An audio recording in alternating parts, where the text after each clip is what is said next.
1992년 대한민국 내부에서 조용히 시작된 수사가 있었습니다. 처음에는 단순한 인물 몇 명의 동향을 확인하는 수준이었습니다. 그러나 시간이 흐르면서 수사기관은 이것이 개인의 문제가 아닐 수 있다는 정황을 포착하게 됩니다. 누군가는 연락을 주고받고 있었고, 누군가는 문건을 보관하고 있었으며, 누군가는 일정한 지침에 따라 움직이고 있다는 의심이 제기됩니다. 이 움직임이 서로 연결되어 있다는 사실이 조금씩 드러나기 시작합니다. 처음엔 우연처럼 보였던 접촉이 반복되고 흩어져 있던 인물들이 하나의 선으로 이어집니다. 수사기관은 이 선이 어디까지 이어져 있는지 확인하기 시작합니다. 그리고 그 과정에서 충격적인 가설이 등장합니다. 조직이 존재하는 것 아니냐는 판단이었습니다. 단순한 친분 관계도 일시적인 모임도 아닌 역할이 나뉘고 체계가 존재하는 조직 구조일 가능성이 제기된 것입니다. 만약 이 가설이 사실이라면 사건의 성격은 완전히 달라집니다.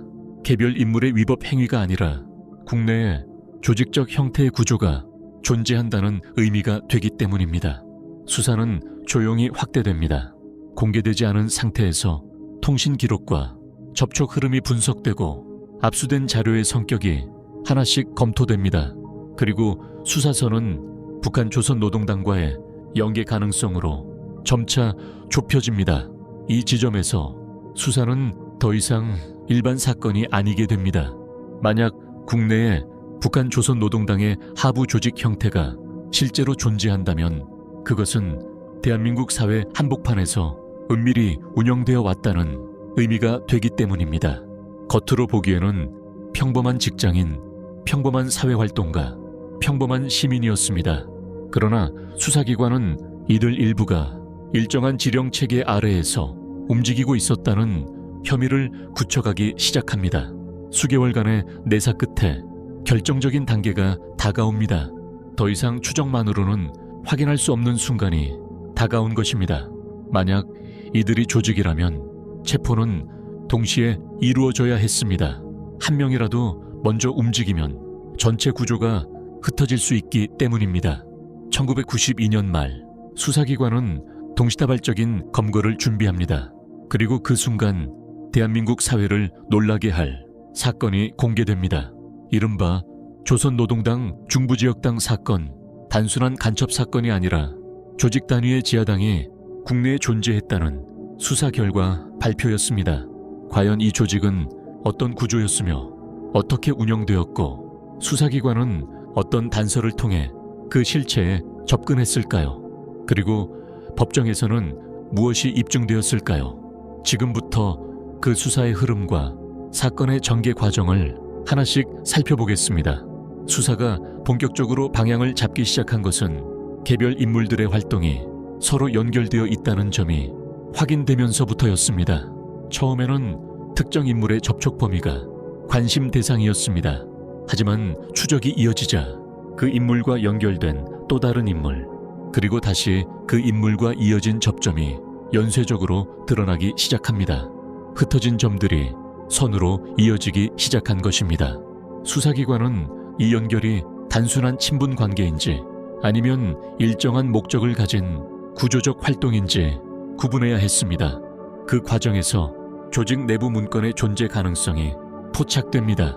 압수된 자료와 진술, 그리고 일부 기록을 통해 운용이라는 개념이 등장합니다. 단순한 모임이 아니라 일정한 방향과 계획을 가진 활동이라는 의심이 구체화됩니다. 수사기관은 이 조직이 단계적 구조를 갖고 움직이고 있을 가능성에 주목합니다. 책임자 역할, 연락을 담당하는 인물, 실제 활동을 수행하는 인물, 역할이 나뉘어 있다면 그 자체로 조직의 존재를 의미합니다. 이때부터 수사는 더 이상 단순 추적이 아니라 구조 확인 단계로 들어갑니다.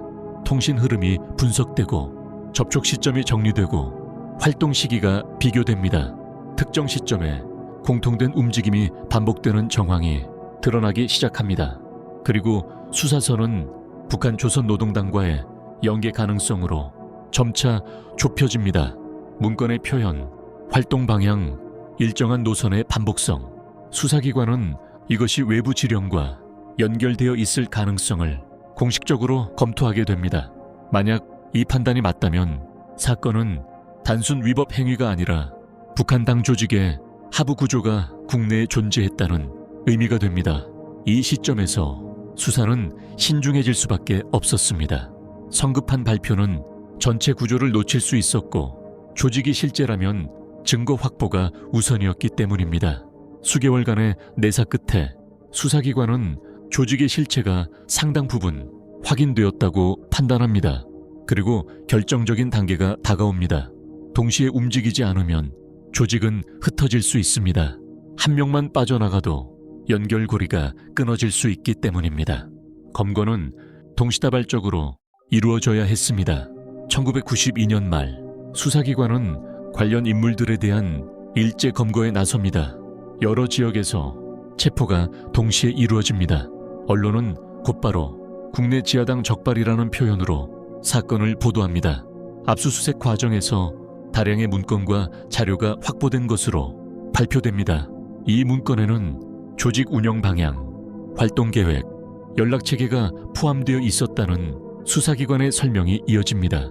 특히 쟁점이 된 부분은 이 조직이 북한 조선노동당의 지령 체계와 연결되어 있었는지 여부였습니다. 수사기관은 조직이 북한 당 체계의 하부 구조로 기능했다고 판단합니다. 그러나 사건은 여기서 끝나지 않습니다. 이제 모든 것은 법정으로 넘어갑니다. 법원에서는 조직의 실체가 실제로 존재했는지, 지령 체계가 입증되는지, 북한과의 연계가 어느 수준까지 인정되는지가 핵심 쟁점이 됩니다. 수사 발표와 달리 법정에서는 증거 하나하나가 엄격하게 검토됩니다. 문건의 성격은 무엇인지, 연락체계가 실제 지령인지, 조직이 실제 당 하부 구조인지 공방은 길어집니다.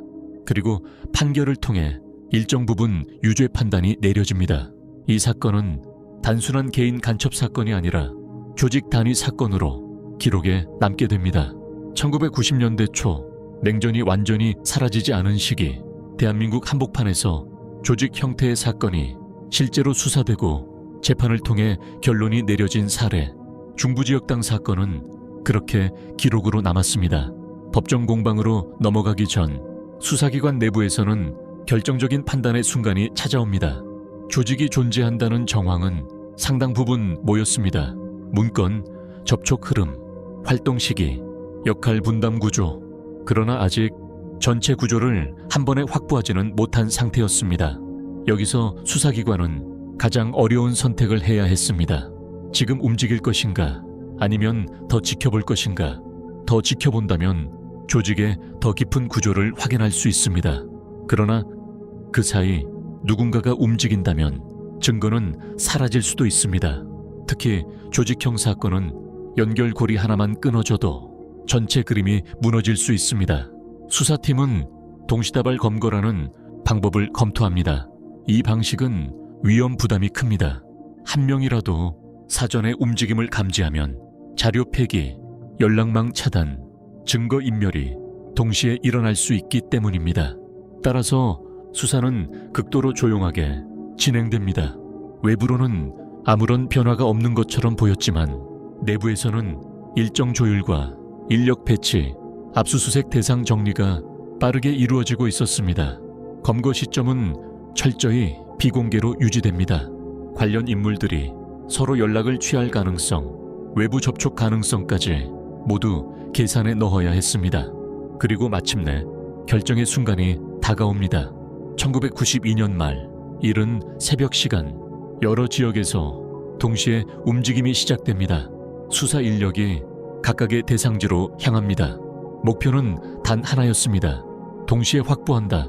문을 두드리는 순간부터 시간은 빠르게 흘러갑니다. 압수수색이 시작되고 자료 확보가 이루어집니다. 각 장소에서 문건과 기록물들이 확보된 것으로 수사 발표가 이어집니다. 이 작전이 성공적으로 마무리되면서 사건은 공개 단계로 넘어갑니다. 수사기관은 국내 조선노동당 중부지역당이 존재했다는 혐의로 관련 인물들을 검거했다고 발표합니다. 언론은 이 사건을 대서특필합니다. 국내 지하당 적발, 이 표현은 대한민국 사회에 적지 않은 충격을 줍니다. 왜냐하면 이 사건은 단순히 개인의 이념 문제가 아니라 조직 구조가 존재했다는 의혹을 포함하고 있었기 때문입니다. 수사 발표 이후 사건은 즉시 전국적인 관심사로 떠오릅니다. 그러나 이 시점에서도 논쟁은 끝나지 않습니다.